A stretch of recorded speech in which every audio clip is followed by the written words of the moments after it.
You are listening to the Horse Radio Network, part of the Equine Network family.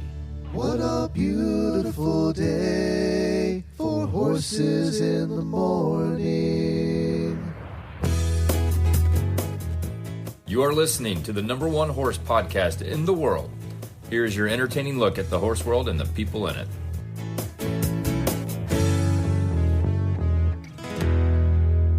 Well, good morning, everybody. I am Glenn the Geek in Ocala, Florida. And I'm Karen Chaton from Gardnerville, Nevada, and you are listening to Horses in the Morning on the Horse Radio for November 11th, episode 3816. Good morning, Horse World.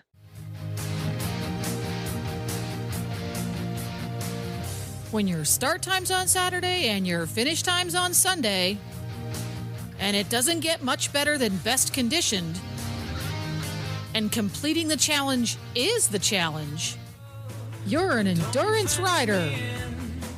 That's right. It is Endurance Day here on Horses in the Morning. And Karen, I have to congratulate you too, because since we talked to you, Horses in the Morning's had its 15th anniversary. And I think you're probably on 13. I think so. Yeah. Where did all that time go? How did it go by so fast? 13 oh years my of doing gosh. this. Yes. So congratulations on that. But you have had so many adventures, and you have a terrific show planned for today. So Karen's going to catch us up on her latest adventures, including her completion of 2 back-to-back 50-mile rides. And also, we're going to get a tip from you. Actually, it's more of a review. It's your review of your new Garmin Venu, so which I can't wait to hear about because you got to use it in real life. And you also have the AERC, the American Endurance Ride Conference Director, Connie Caudill. Is it Caudill? Caudill, yes. Yep. She's going to share her updates on the AERC National Convention and the 2026 National Championship at Old Dominion. Plus, Kayti Curtis is going to join us, and she's the current leading AERC National Best Condition. She's the leader for that, for the championship for 2025, and her horse, Casper the Ghostly Horse. I like that. She's going to discuss her successful season and her relationship with Casper. But first, you've been out riding. I've been seeing all these pictures you've been posting. I have been out riding since last month's show. I have done 350s and a parade. So Jovi's been busy. We did the Red Rock Rumble 50. And then the next weekend, because he did really well, he recovered, he looked great, we went down to the Pacific South region in California and did 250s back to back. So he did 100 miles in a weekend. And to make things really kind of cool, Jovi reached his first 1,000 AERC miles of doing 50s. Wow, yeah, congratulations. And thank you. And on the second day, he also got his first place. Wow, yay. That's terrific. I know. No, we don't need to really mention, do we, that there were only 6 riders? No, we never mention that. That's a rule on the show. We never mention if there's one rider and you win. We don't mention it. It's a rule. That's it. I know. So, but, even on the first day when there were more riders, because it was an AHA ride, we did still finish in 6th place. So, wow, that's true. This is a horse that you've had a very mixed relationship with. It's like you can say that. Yeah, yes, I was trying to be polite. I kind of posted something saying he has broken my heart and he has healed my heart. We've got a solid respect for each other now. We've come a long way together, and it means just a lot. This is his third. 2025 was his 3rd ride season, and I've been riding him, a little longer than that, and I'm starting to let him move out a little bit, and he has realized what he was meant to do in life. He literally was bred to be an endurance horse, and he is now stepping up, and we're getting there. We're still not, he still has his days where he just doesn't see the point in trotting out for the vet. It's like I just came in for a break. Why am I trotting? Exactly. Or even the day before the ride, he's like, oh, what's the point? I could be back at the trailer eating. Yeah. I don't get this. So we're still kind of working on that, but he has come a really long way, and the vets that see him regularly know that and understand that. And I tell him that he thinks he's an airplane. He needs a runway, and he needs a good amount of space before he takes off. And he needs to go faster than I can run. I know. And then there's some days where he trots out just beautifully, and I can't. There's no way I can keep up. I'm like, I'm going as fast as I can. He's just, he's just messing with you, right? He is. I know. We have that relationship. So he does seem to have that relationship where he's different than your other horse in that he likes you, but he's gonna mess with you just like a brother or sister would. It's just like, you have that brother-sister relationship. Oh, exactly. This is not a marriage. There's a reason why I sold the Hackamore that I had bought for him a couple of years ago. No, he wasn't going to let you get away with that. No. But you know what? It's these kind of horses that usually end up the champions, and that's true in eventing and racing, and Isn't it though? Yep. Yes. It's these horses. Yep. And you're finding that now. Look, he's stepping up. I am. Yeah. I'm finding, I am finding that, he and I both, we needed a purpose, and we needed our goals to get us going and set us on fire. And oh, yes. Not just him. You needed to compromise too. Exactly. It's funny how different horses challenge us in different ways, isn't it? Isn't it though? Because you don't always remember how much work it took on the previous horses, because that was 25 years ago that you started them. You get the one horse like you had. You get the one horse that it's just kind of a dreamboat the whole way through, right? They're the exception to the rule, and you have one in your lifetime that's the dreamboat the whole way through. And I had one driving horse like that too, and so that everything else just looks more challenging. It's just. But we can be grateful we had the one. So. That's true. Yeah, but it's this kind of horse, though, seriously, that will take you places. Right. And you learn, you think, oh, I've been around horses for half a century or whatever it is. And we don't need to admit the actual it's close. Number of decades. But yes. So, and then,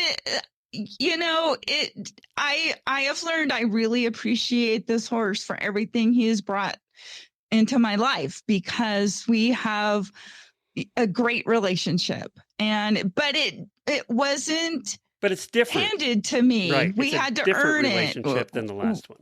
It completely. Yeah. Yes. And he'll probably never be at the. You'll never have that relationship that you had with the last one. This was just going to be a different kind of relationship. Doesn't mean you won't go great places, but you're going to do it in a different way. Hopefully on the trail and not off the cliff. That's all I'm hoping, Karen. He seems to be exactly. He seems to be. He does have that self-preservation urge.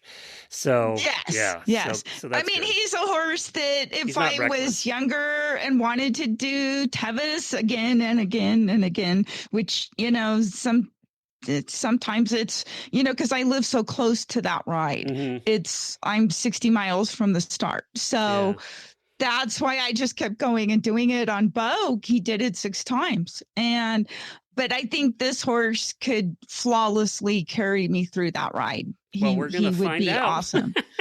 No. In the future, Trust we're me. going to find out. In the future. I didn't say next year. I just said.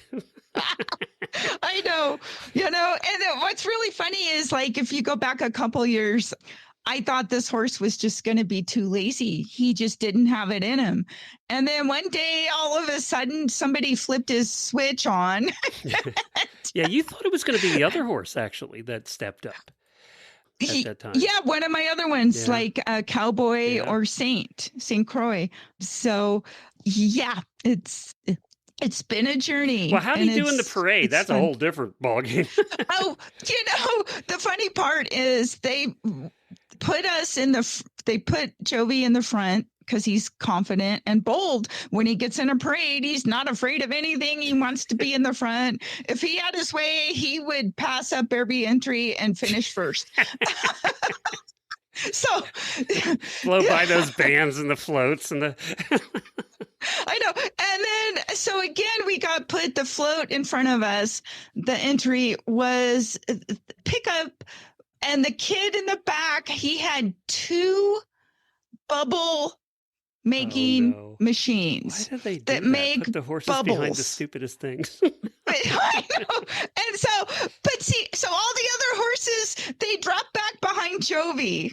So I don't have anybody next to me. You get attacked first. I'm by myself in the front. And Jovi, of course, he thinks it's fun. Let's pop the bubbles. So we're going down the parade route, and his head and his lips are going and trying to pop all the bubbles. Oh, that must have been hilarious. I mean, I had a great time. Everybody else was behind me. It was like I was doing the parade by myself because I never saw another horse. You know how they have motorcycle cops that lead the parade to get it started? They need Jovi to lead the parade to get it started. He'd be in heaven then. It would be. Yeah. I know. And it was a record turnout. They said between maybe 30 and 50,000 people were there. So, but he doesn't, nothing bothers him. He's, yet if I take him down the street and he sees the neighbor's potbelly pig, he is terrified of the potbelly pig still. I mean, he now goes by it. It's okay. He'll go by it, but he gives it a wide berth because he smells it. He doesn't even need to see it. He smells it. And so, but it's really funny because it's like he can go in the parade. He can see 1,000,001 different things. Said none of that bothers him.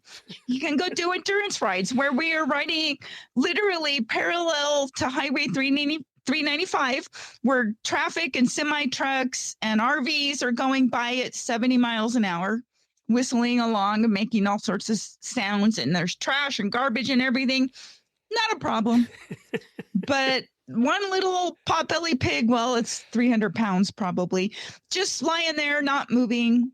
And it's the demon devil scariest thing in the world. So Jennifer's horse, gaited horse James, her new one, who's only 4, but we have a farm 2 farms down, and it's at the end, so you go by there to go around the block, right?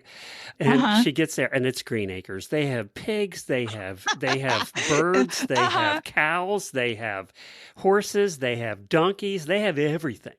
And he just thinks that's the most terrifying place in the world. Yes, I've got 4 llamas for neighbors, and we've got ostriches, and I mean, there's, like we talked before, there's a hyena that somebody has in the neighborhood. Nevada's one of the few states that allows that. We've got, of course, that's the cattle. Everybody's dream pet, a hyena.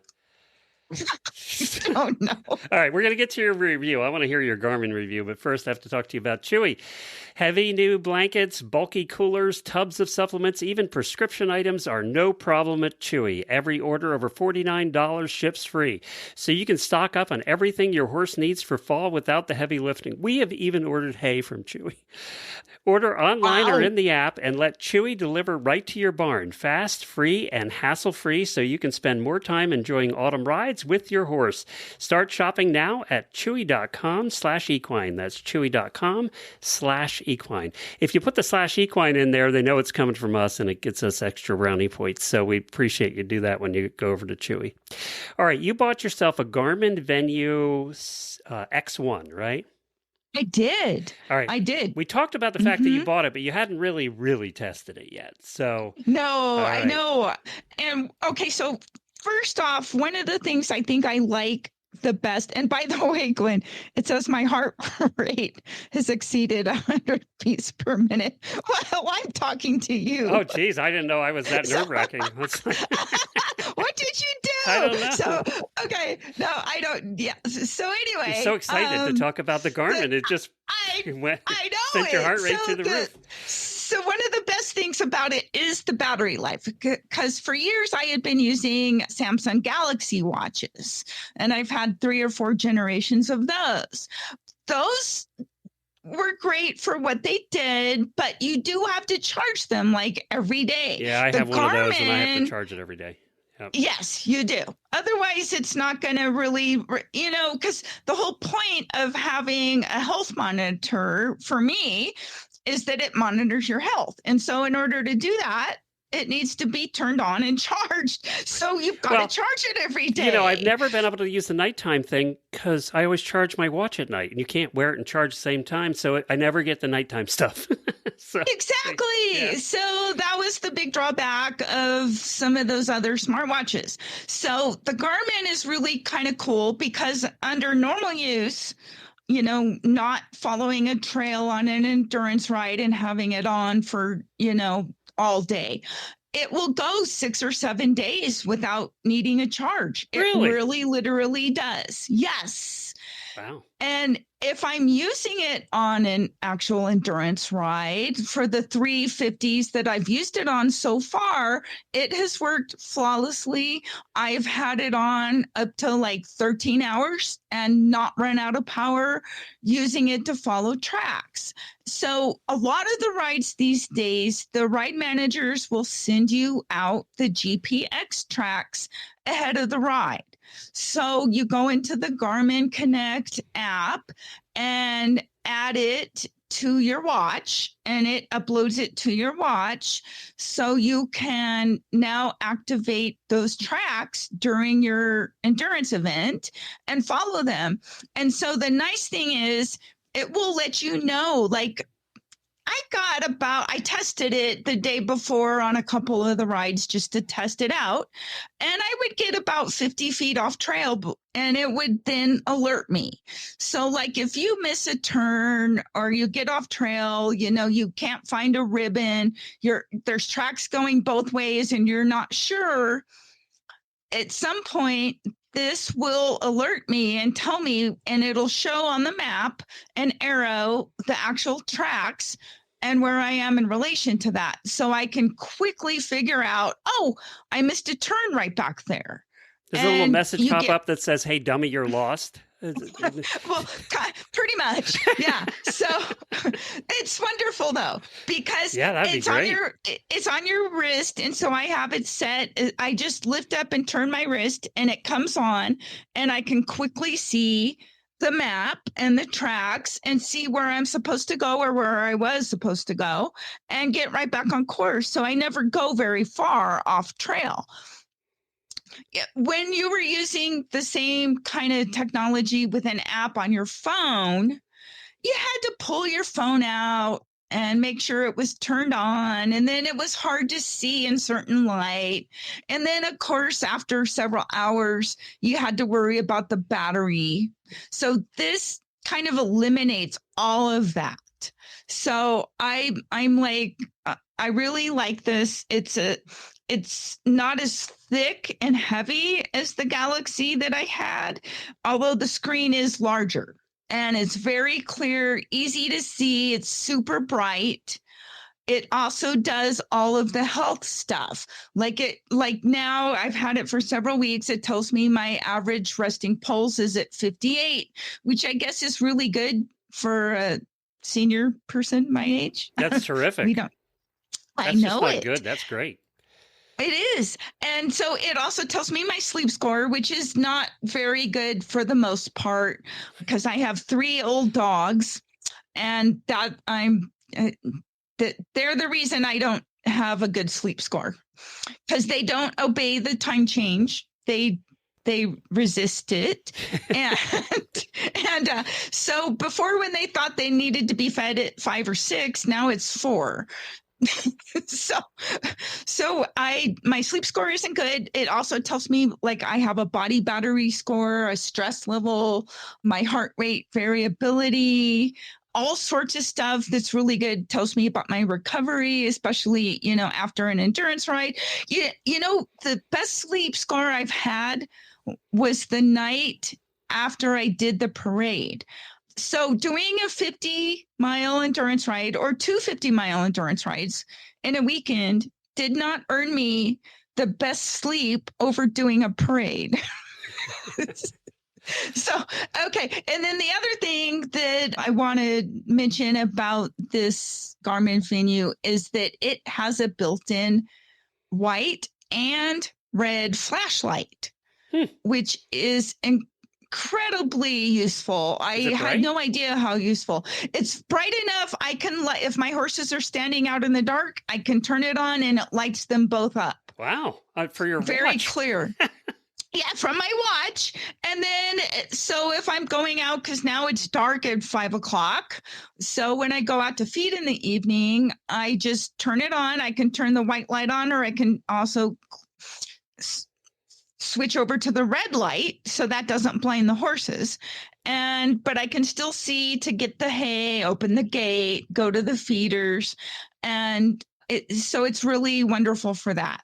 So that's very useful. I've used so many different Garmins over the years. I've been using Garmins for almost 25 years to follow trails. And this one is definitely the most convenient.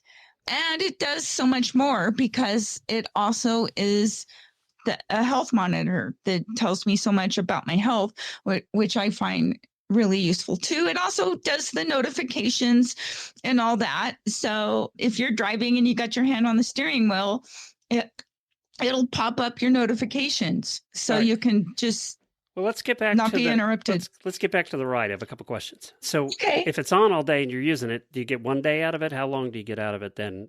With right. Use? So it's about 13. I would say following the actual tracks and stuff all day long, 13 hours easy. So that will get you through a 50, no problem. Okay. So 100 would be a problem. So on 100, I would carry, because I carry a little portable battery pack. Mm-hmm. So you can plug it in on your hour holds. And I think just plugging it in one time, even for 40 minutes, and you're going to get enough to get you through 100. Okay. Well, that makes sense. Well, this is great. Does it have the fall off thing where you fall off it, it sounds an alarm and calls the helicopter? Yes, exactly. Thank you for mentioning that. It does. Now, here's the thing for those of you that ride horses, when you get probably any Garmin, I think this would apply to.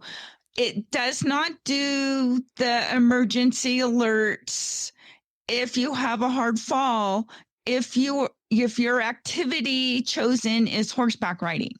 And I don't know why that is. Because they count on you getting bucked off? Because I guess it maybe happens too often and it triggers it too much.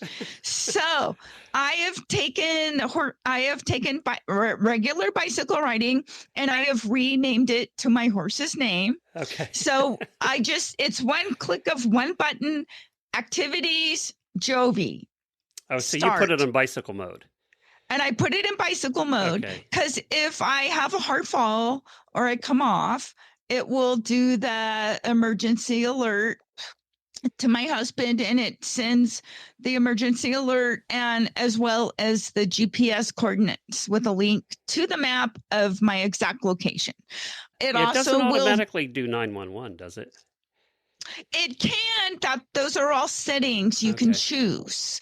So I did not choose because, like you said, I don't want to be calling 911 when I don't really need it. So, but it also it will detect if you're in a car accident and do the same. Yes. So it's got a lot of really slick features that's really kind of cool. For those that are fortunate enough to have health insurance, Garmin partners with a lot of the major health insurance companies, and they will give you 20% off of I their checked products. with ours, Florida Blue, and they do the 20% off on Garmin. Oh, good. Yeah. Yes. So. And I didn't know about that, so I'm glad you mentioned, because this is not cheap. This is a $700 item. I know it's not. But you know what? If it doesn't, you're going to have it for a long time, and it does exactly what you want it to do, and it works, which it sounds like. Well, so if out of 10, what would you give it?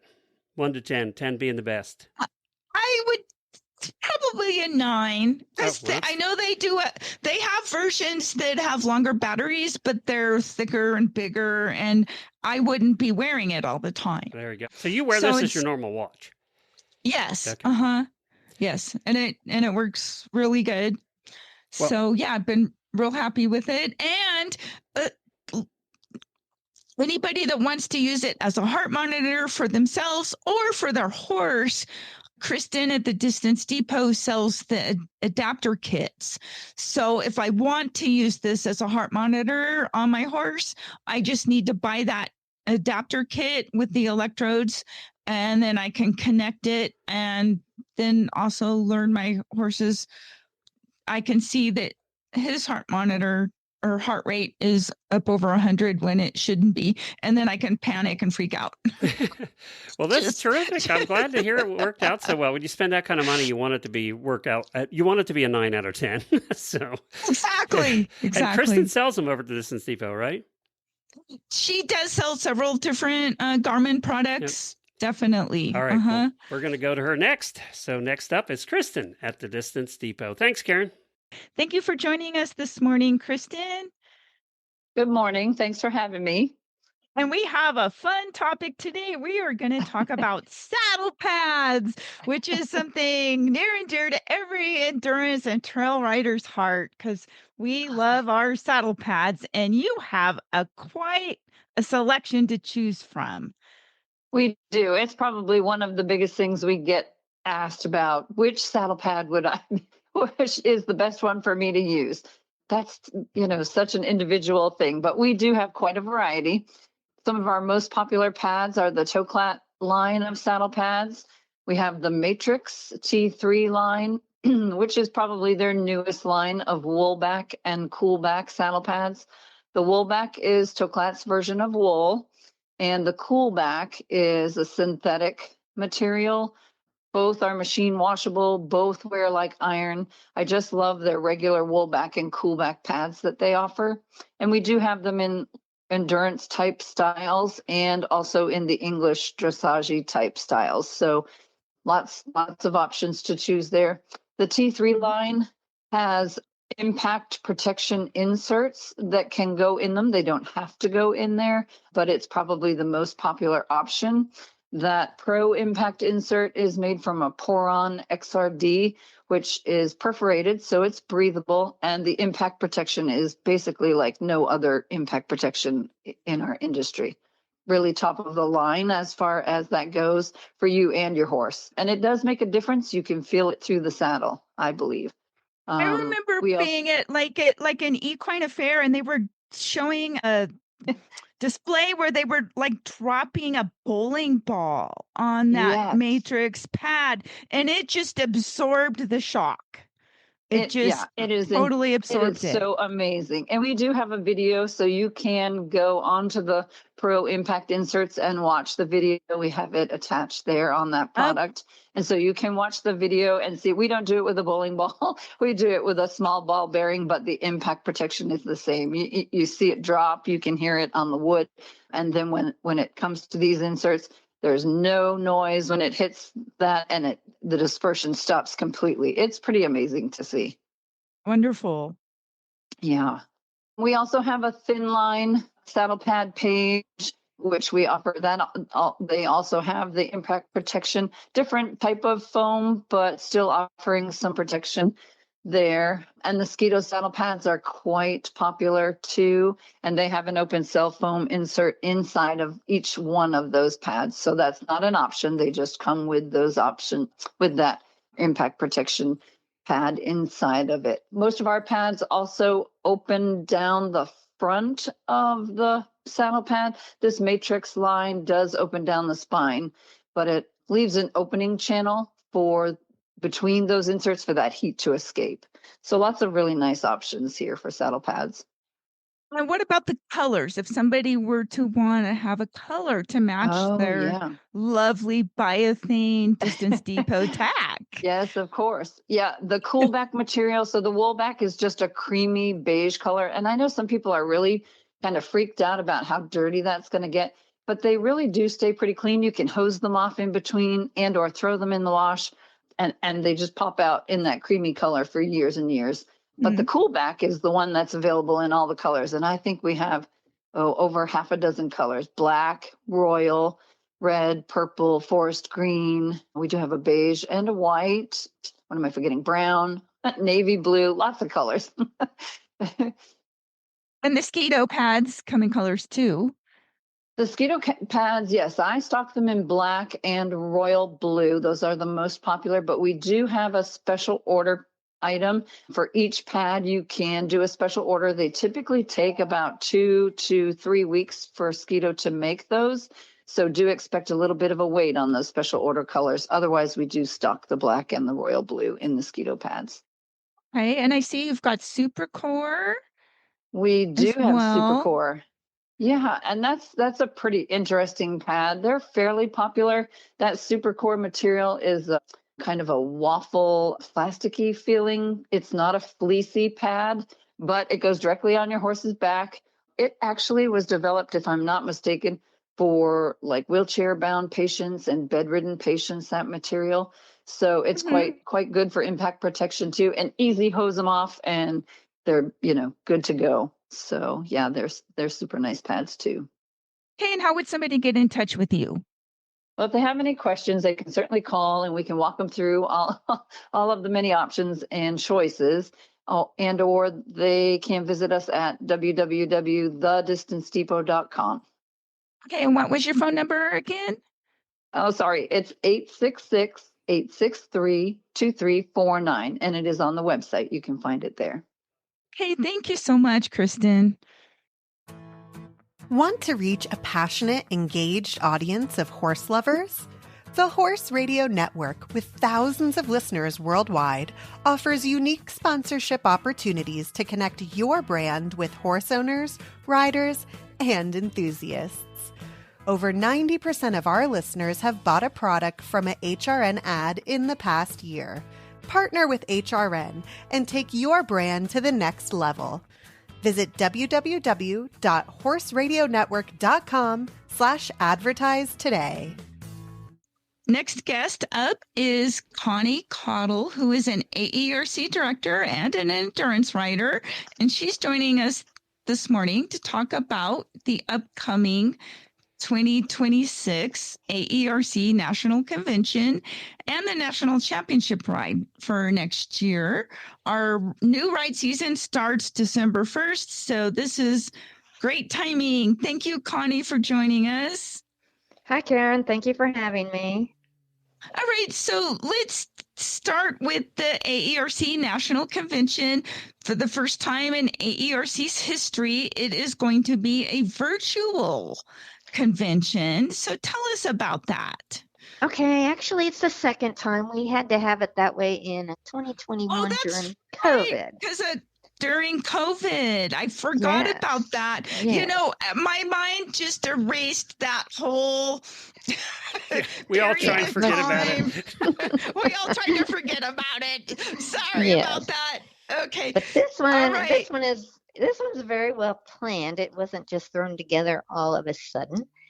And one of the reasons is we're having we had a transition in the office, and we just needed to get our feet going again and get this convention on the road, which it's going to be very exciting because we're having speakers from all over that would not normally be able to attend. So we're excited about it. Would you like me to tell you about some of the speakers? Yes, the speakers, Okay. and of course the dates. Okay, I did not write that down, but it's the first. I have the dates: February 28th and March Okay. 1st, 2026. Okay, that's good you had that down. Our speakers we asked a survey on our Facebook page, on our AERC Facebook page, on what people would like to see. And so we're using most of that as far as we got speakers on those subjects. And the first one that we had was Jane Manfredi. She's a veterinarian that's also an FEI level dressage rider. And she's going to give, the first talk she's going to give is going to be on saddle fit for distance horses. And we're all interested in that. And it's not going to be any particular saddle. It's just going to be, how does your saddle fit your horse? And then her second talk is going to be on equine muscle injuries and rehab. And most of us have gone through something after, we've had problems with a muscle injury. Mhm. So we're looking forward to hearing her. The next person is Dr. Ben Sykes. He's going to be speaking from New Zealand. And after each person speaks, by the way, it's going to be question and answer. So everyone that's signed in will be able to ask questions to this. This person is kind of the main person. He's in the top 1% of researchers worldwide in 2024 by Stanford University, and it's going to be ulcers.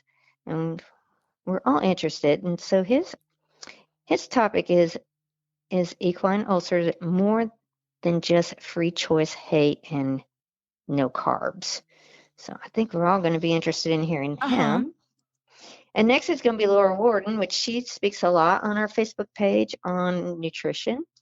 And her speech is going to be on powders, potions, and promises. What supplements really work for endurance horses? So are we wasting our money on some because we get it in grass or what?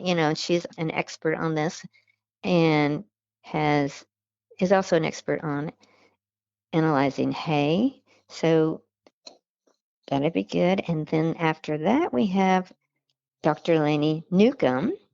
She's going to give us a talk on pacing, prepping, and power nap, sculpting the endurance horse, which is going to be like, how do you train to pace? How much rest time do you have? She's into also other sports, riding tie and driving now. So she does a lot of cross training. Mm. But what's really going to be fun on this, we have a little 5 to 15 minute sections of different people talking. Maria Muzio, who's a farrier, is going to give a little talk on and show pictures of recognizing a balanced foot. And I am a farrier. I only do my own horses now. And I have realized that a lot of people don't realize when their horse's hoof is totally unbalanced. Not Exactly. that, yeah. Right. And not that some, Right. because of conformational stuff and they're not perfectly balanced, or when they grow out after 2 or 3 weeks, they get unbalanced. Just when you first get your horse shod, what it should look like. Angie Good. McGee's they're going to be our next little 5 to 15 minute speaker, and she's going to give she's going to be entertainment and amusing stories about real endurance riders, and she is pretty hilarious. I think everyone's going to enjoy listening to her. And this next one is near and dear to your heart, Karen, since you've established the Decade Horse Award, and it became an official award in 2012.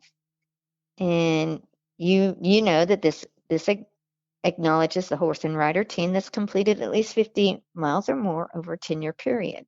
So we have 3 or 4 people lined up that's going to talk about how they achieved that award and what they had to do in order to get it. And one's a husband and wife team that's both gotten the Decade horses. And one's a very young rider, and one's a past AERC president. So I think, and they'll be not all at one time. We'll just have those at different points. And I think it's going to be really exciting to hear all this. And then in between, we're going to have raffle tickets being raffled off. So I hope everyone can make this. And this is a convention that's open to everybody. So no matter where you are in the world, you should be able to register for this convention.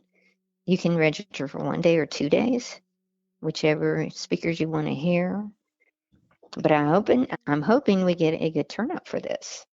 I hope so too. So you don't necessarily need to be an AERC member to attend these seminars online, right? No, you do not. So we can attract people from all different disciplines all over the world. They can come and learn from some of these experts on these various topics and Mm-hmm. learn. And it's an affordable amount to be able to sign up. They just need to go to, what is it, AERC.org. Mm-hmm. Yeah, it's not online yet to sign up, but as soon as we Okay. get things ready So, to register, that's where okay. they'll need to go. Right. So we need to set up a sign up page so people can Mm-hmm. start signing up, and then they can get email notifications that is coming up, and so And- they can plan and be ready for it. And all of these topics, I mean, yeah, they're going to be focused towards the endurance rider. But what I have noticed on our AERC Facebook page, a lot of people sign up that I'm a moderator on that. So when they sign up, they're saying the reason they're signing up. And it's not because they're into endurance, it's because endurance riders seem to be on top of a lot of this kind of thing. So this is going to be, I think, very educational for all disciplines, whether you're trail rider or, very experienced FEI rider. I think it's going to be good topics. Exactly. Well, this is sort of a exciting new way to see, and to educate and inform people that might just be, somewhat interested in endurance, or they're interested in just riding their horses out on the trail, because, we can all learn something. There's, like you said, endurance riders, I think they are some of the most educated horse people that out there.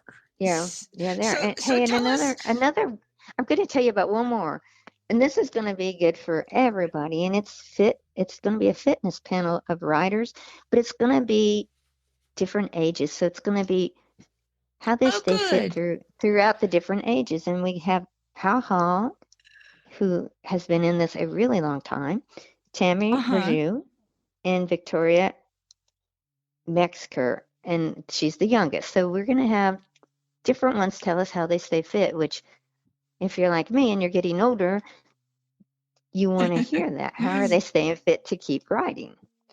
So that's going to be a good one too. I've been doing that myself. I've been in physical therapy this year, and now I'm able to ride 250s in a row. Wow, And that's great. so I've made a lot of progress. So I know we have to also work on ourselves just as much as we work on our horses.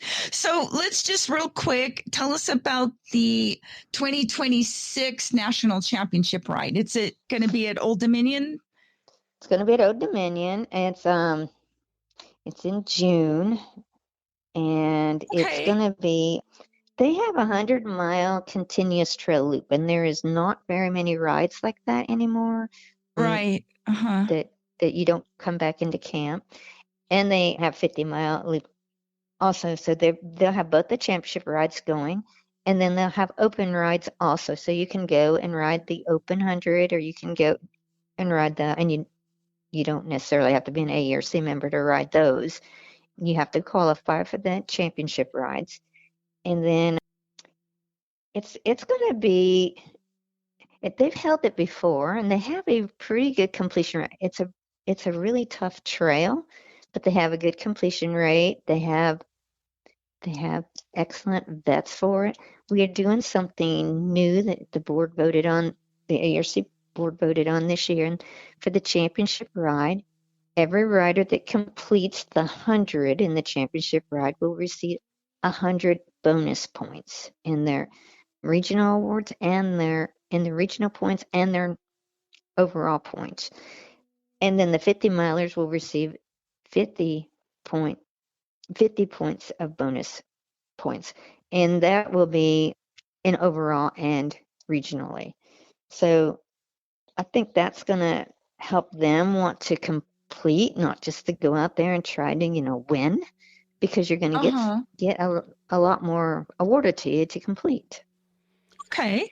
And I think that's a great idea. I mean, a championship should have a bonus to it, right? If you're going to the championship, there should be an incentive other than just the person who comes in first, second, or third. Yeah, I think so. I think it's definitely something to reward you, with. And we have really nice, for the 100-miler, we have really nice belt buckles from Montana Silversmith. And then we have really nice belt buckles for the 50-miler also. Oh, good. And AERC helps support that ride. The ride manager has put this ride on for several years. It's Diane Conley. And they'll have a lot of support people. Tell us where the ride is located for those that don't know. It's located about an hour west of Washington, D.C. in the Shenandoah. That's correct. Yep. Valley. That's right. Yep. Yeah. And it's beautiful. It's beautiful up there. Well, all of Virginia is beautiful, but especially where that is, it's just really pretty. I've ridden the ride one time. It's very challenging.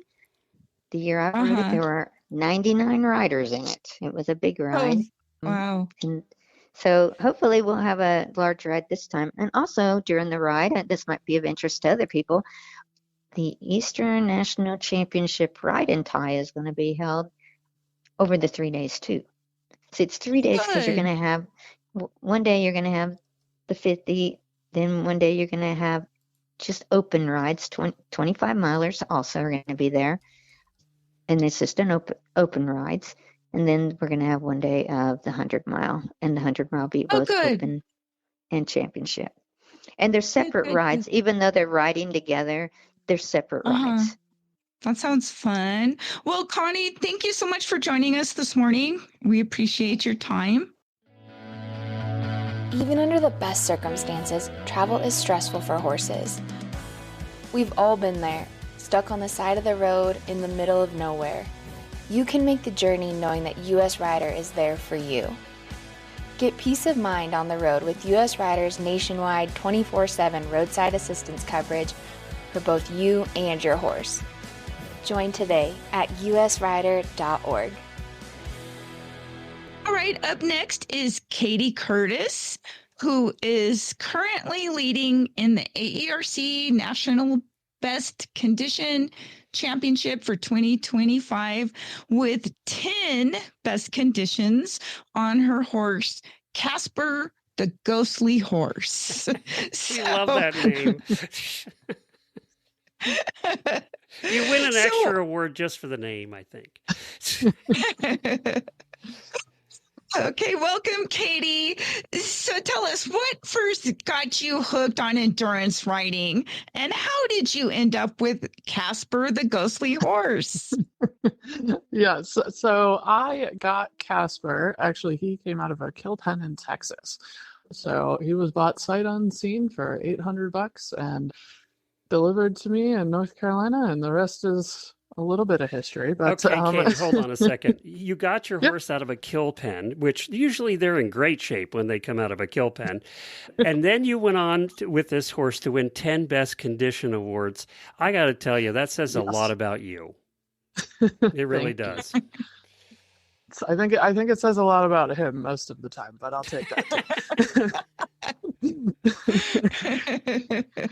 But yeah, so we first got started in endurance. I was actually living on the East Coast, but prior to getting into endurance, I, like a lot of people, had kind of the backstory of doing a lot of different disciplines throughout my younger years, and went from the standard lessons to eventing. I played a little bit of polo in college, but through all of that, I was always very well known for what was called a Katy ride, which was our classic conditioning rides for the eventers and the polo horses, which we'd just go and trot, 10 miles through the woods. And one day someone told me, this is actually a discipline that you should try. And so when I finally did get a horse a few years later, which was Casper, we went ahead and tried it, and it kind of stuck. So here we are. So what in this horse, Casper, tuned you into the fact that you thought, oh, he is meant to be an endurance horse? So what did he do, or what traits did he possess that told you that we need to be doing endurance and going down the trail for long distances. Yeah, absolutely. Well, I took him on a lot of the famous Katy rides when I got him. He was about 5 or 6, so just really kind of wanted to develop him well off on trail, and he loves it. Anyone that's ridden with him knows he is very forward and has a fair number of opinions about which direction he would like to go, especially at the start of a ride. And really just, one of those, he really likes to be out and about. It's actually where he's probably most relaxed.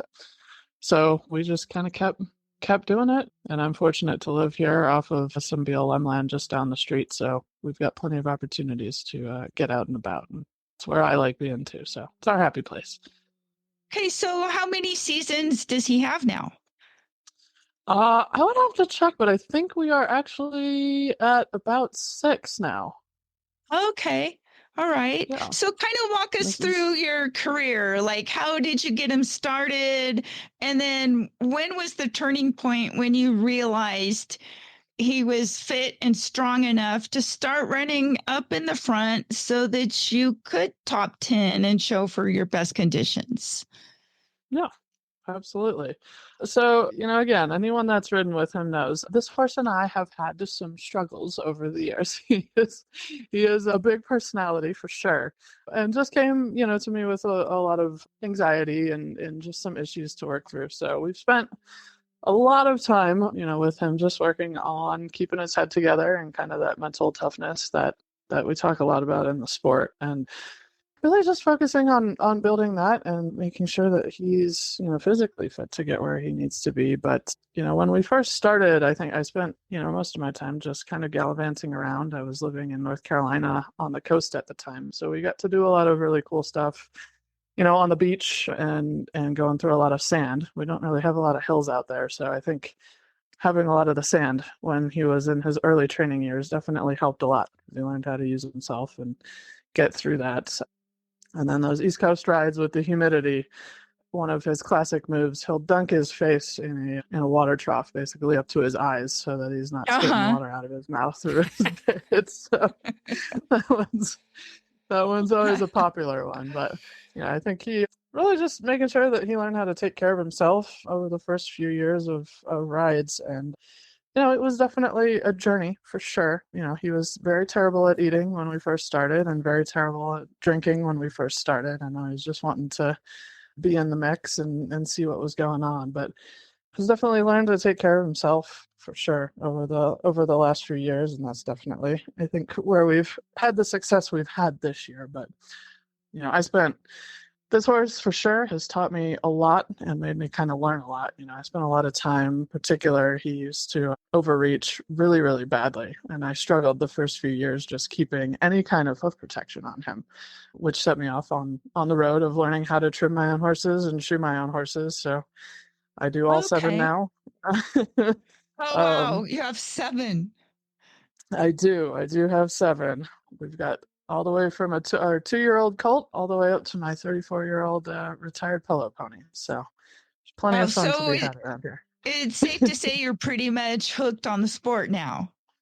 I think so. Yeah. No, we've got, let's see. So yeah, the other 5, I've got 2 or 3 walkers that we ride as well with my husband, Kevin. And, we just kind of take the day that... What region are you in now? We are in Mountain, so we live in Utah, just outside Salt Lake. Okay, so you got access to quite a few rides in every direction. Oh yeah. Yeah. So what do you think have you learned about Casper that's helped you get the edge this year as far as getting 10 best conditions in a single year is phenomenal. So tell us what you've learned from him in order to be able to achieve that. Yeah, for sure. Yeah, that was definitely not the goal when we started out. I kind of wanted to have a 800 plus mile season, and we've definitely achieved that. But all the best conditions have definitely been a cherry on top, for sure. And with him, I think a lot of it was just dialing in and really learning him. I've had a couple of really good opportunities this year in PNER to, do the blood test on the electrolytes and just kind of reconfirm some things there. And that's always one that I think is really cool to take advantage of if you're ever in a ride in Pacific Northwest when they have those available. But really like dialing in on electrolytes and slowing down a little bit on trail, actually, which is always a funny one. I think people chuckle when I say that, but he used to have a lot of struggle, eating on trail, right? He was always very anxious to keep going forward, and it'd be really hard to get him to eat, even if you're running through this, pasture of really nice, lush green grass. He just wants to go. So, through all our training, we really worked on that, on eating on trail, and I think that's helped a ton.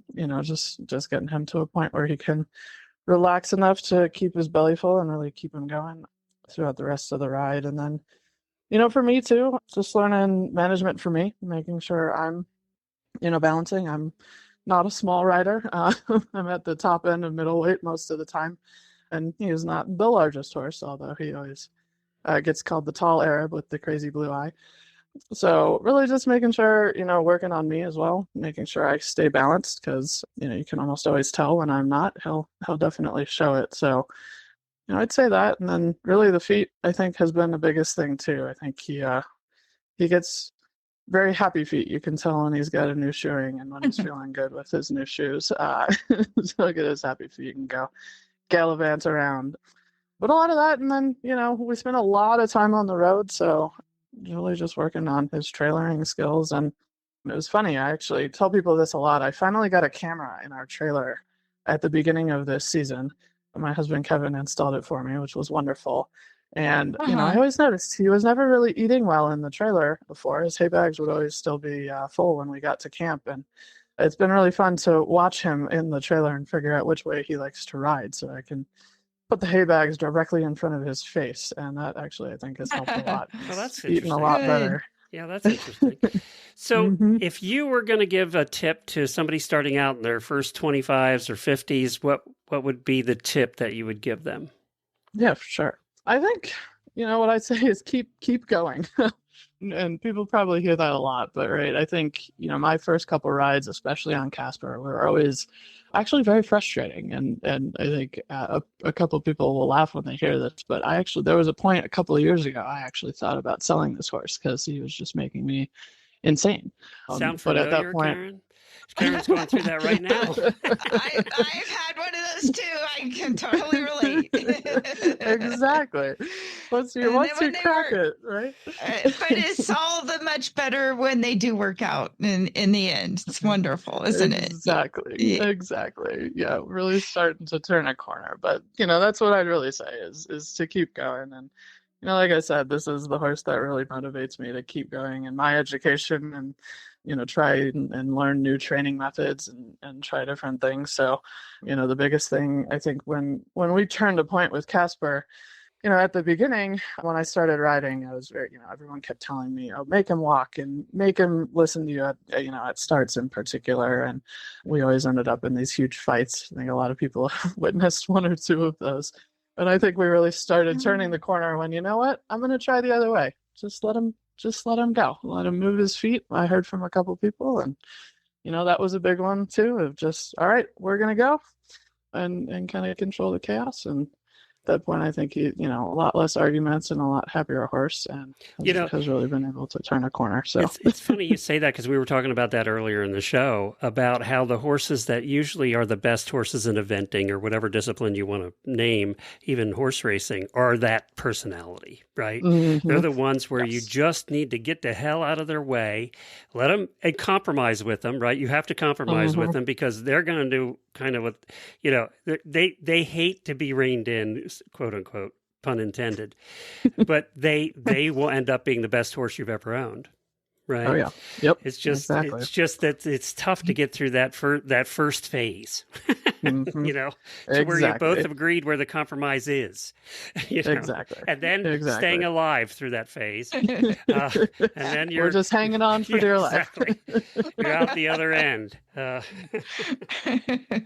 But it's true, no matter what the discipline, it's those headstrong kind of know-it-all horses that are the ones that, once they end up compromising with you a little bit and, become controllable, then they're the ones that do the best. So exactly. There you go. Yeah, So you're going to be winning all kinds of awards with this one.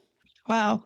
Well, Katie, thank you for joining us, and congratulations to you and Casper the Ghostly Horse. I just love that name. We wish you well for the rest of the 2025 ride season and for 2026. I hope you have a good year there too. Yeah, thank you so much. And thank you both. Hopefully we'll be able to hang on to it. Well, thank you, Karen, for booking some fun guests today. It's always good to hear about what's going on with the AERC and also to talk to somebody who took a horse from the kill pen. And we all know what they look like when they come out of the kill pen. They're not fat and happy. And to take it to where she got it now, and through a lot of struggles, boy, the whole thing sounded like our whole conversation with you and Jovi earlier. Didn't it? Kind of, yes. Yeah. I know. That's just, it's exciting. It's always fun to talk to writers that I haven't actually met in person and learn their story. And it's you all kind of realize fun. that a lot of you go through the same thing, right? I mean, you're all going through the same thing. It's just you maybe don't talk about it with each other all the time. So right, kind of good to hear it, It is. I just thought of you the whole time she was talking about the struggles and his personality. Sounds a lot like Jovi. So, I mean, there you go. Get out of their way. Let them do their job, right? Kind of, yes. Yeah. Yep. All right. Well, where can people find you? Fun. NV Endurance Rider. I'm on Facebook and Instagram. And then I do have a blog that I need to keep up with a little better, but there's some content on there at KarenChaton.com. All right, very good. You can find the links for today's guests and show notes. Horsesinthemorning.com are right there on your player. You can find that as well. And we did start a Horses in the Morning Amazon page for the non-horse items that we talk about, and people always are asking us, what did you talk about that day? So I put the Garmin in there too, so if you want to find a quick reference to that. But you can also follow Horses in the Morning on Facebook. Just search for Horses in the Morning. And Karen also has her own podcast feed. So if you just want to listen to the endurance episodes, you can just search for Endurance Rider on your podcast player right there and subscribe to Karen's Endurance Rider podcast feed. And then you won't get all the other Horses in the Morning ones. You'll just get the endurance episodes. And it's the easiest way to also go back and listen to all the past ones because they're all in there too. And there's a lot of them. So you can go back and listen to those as 13 years. That's right. 13 years. My most memorable interview still has to be, and I think that everybody will understand why that knows him, is Potato. When you had Potato on. I have to tell you, that's the interview I still remember the most. Was it one of the most edited? It was edited. Yeah, maybe that's why I remember, because I did the editing. It was edited. But it was also memorable. All right, we'll see everybody. By the way, we'll be back tomorrow. Jamie and I'll be back. And then we have the Reiners, the National Reining Horse Association, on Thursday. And Friday, Jamie and I'll be back with some really bad ads. So we look forward to seeing you the rest of the week.